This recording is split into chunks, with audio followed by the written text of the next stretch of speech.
Join in this week as we explore the deeper meaning behind greatness in today's gospel through a personal story, a reference to the Princess Bride, and insights from Dr. Martin Luther King Jr. will uncover how Jesus redefines glory, not as power or fame, but as humble service.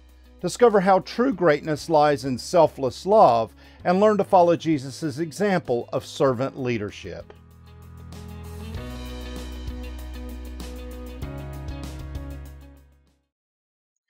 It is really easy to hear things as a kid when you don't have the context or understanding for some things.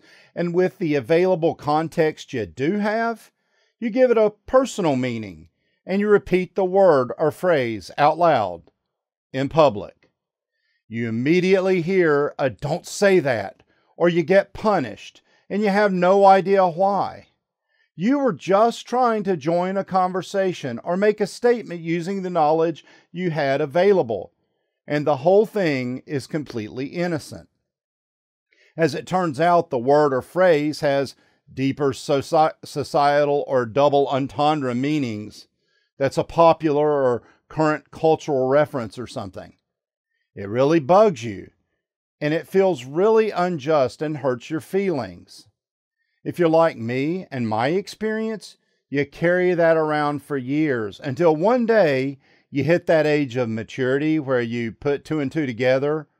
Oh my goodness.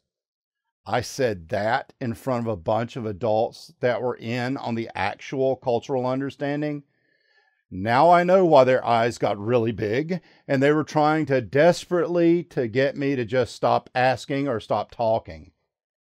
They really couldn't explain it, nor should they have tried, because I did not have all the tools and I wasn't ready for them and the information to be able to understand. It was really a tough spot for both of us. I'd like to let you in on my personal story, but public decency prevents it. So let's just say it didn't mean what I thought it did. But I was reminded of a scene in the movie The Princess Bride where the character Vincini keeps looking at or hearing of situations and saying inconceivable.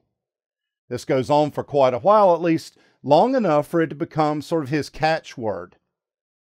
Then at sort of an odd moment, he's corrected by Inigo Montoya, a henchman, who finally says, "You keep using that word.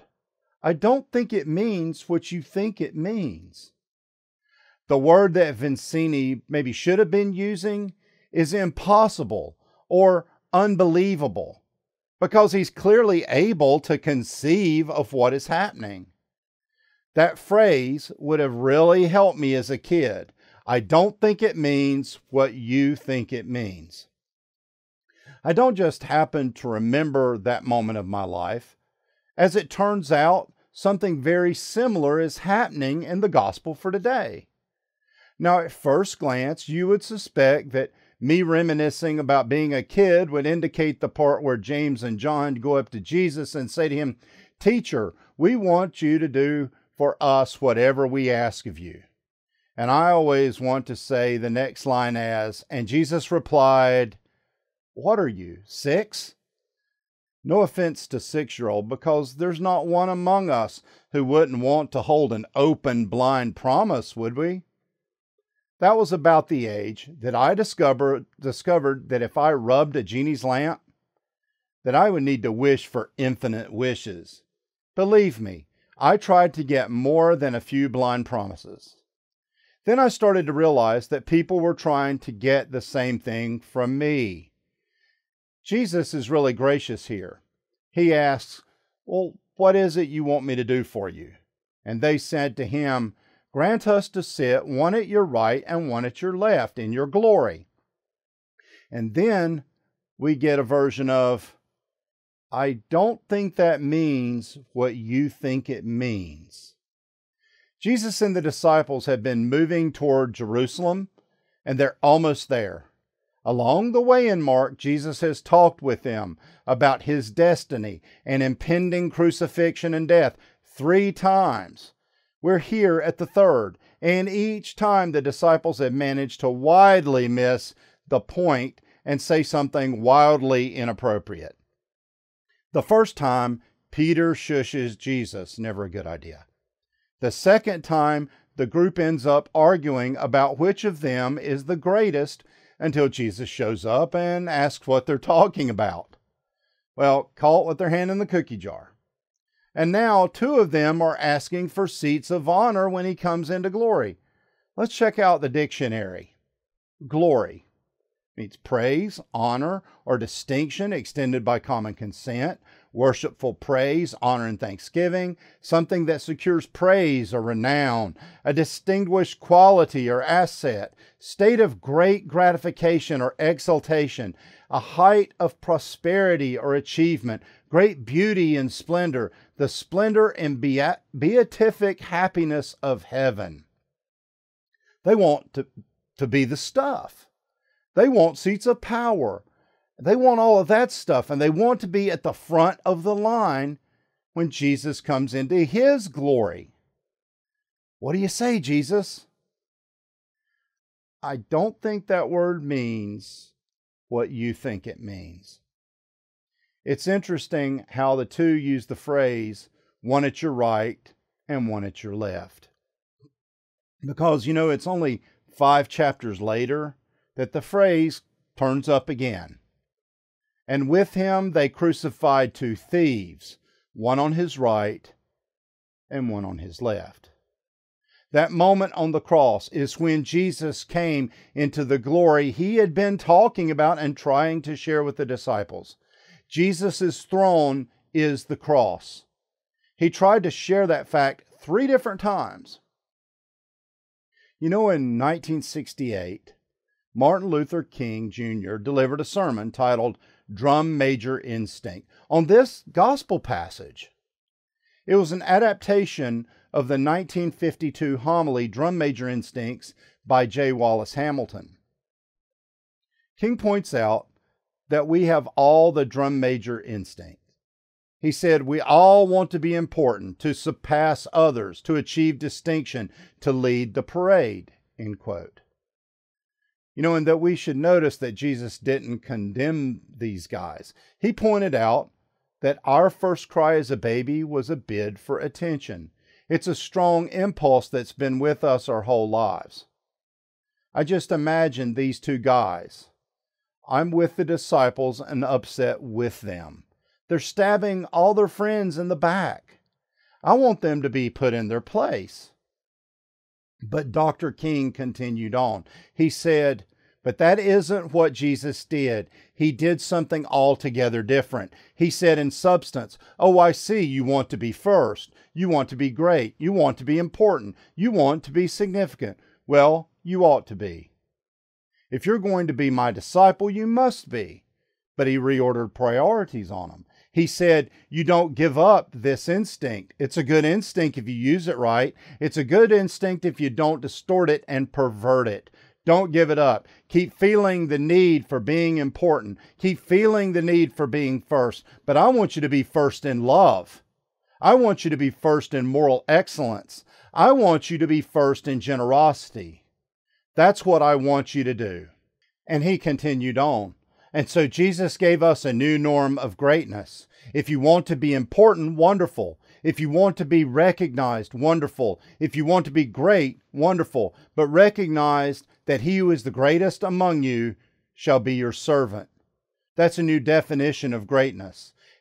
And this morning, the thing that I like about it, by giving you that definition of greatness, it means that everybody can be great. Because everybody can serve. You don't have to have a college degree to serve. You don't have to make your subject and your verb agree to serve. You don't have to know about Plato and Aristotle to serve. You don't have to know Einstein's theory of relativity to serve. You only need a heart full of grace, a soul generated by love, and you can be that servant. End quote. Dr. King later points out that Jesus died possessionless and was buried in a borrowed tomb out of the pity of a friend. we take a moment to acknowledge something at this point. Remember how Dr. King said of the drum major instinct, quote, "It's a good instinct if you don't distort it and pervert it." The very notion of glory, of servitude, has been distorted and perverted.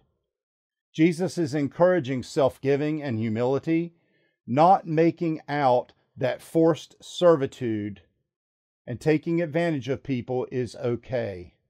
That would be a theology of glory, not one of the cross. That is calling evil good, as Martin Luther would say. What do we think God's kingdom or God's glory means? Are we on the same page as Jesus or the struggling disciples?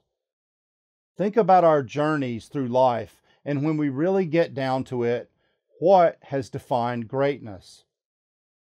Because we can get our lenses all out of focus. I have some questions for you. Let's try a little quiz. Really try to answer these in your head. Who has won the last three Best Actor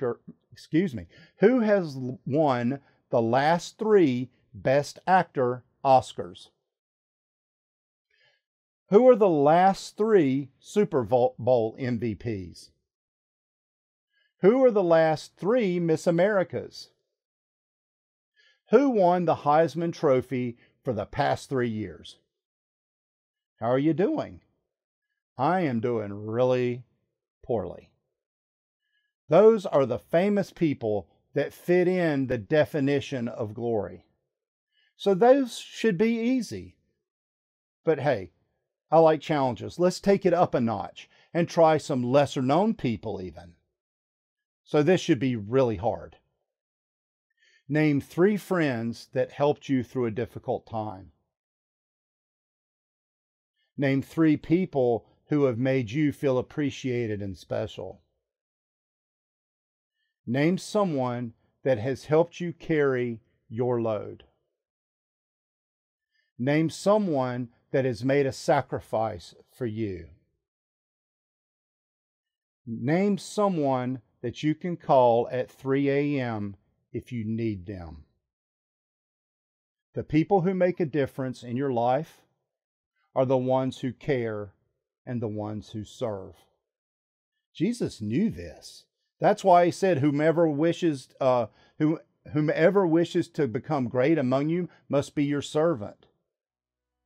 Take this statement and think about it. Say this one out loud. Jesus is my servant. That one feels weird, doesn't it? But it is the truth. It says, the Son of Man came not to be served, but to serve. Jesus laid down crowns, thrones, power, and glory to take up the cross and to serve. And he offers us that shot at glory in following him. Amen.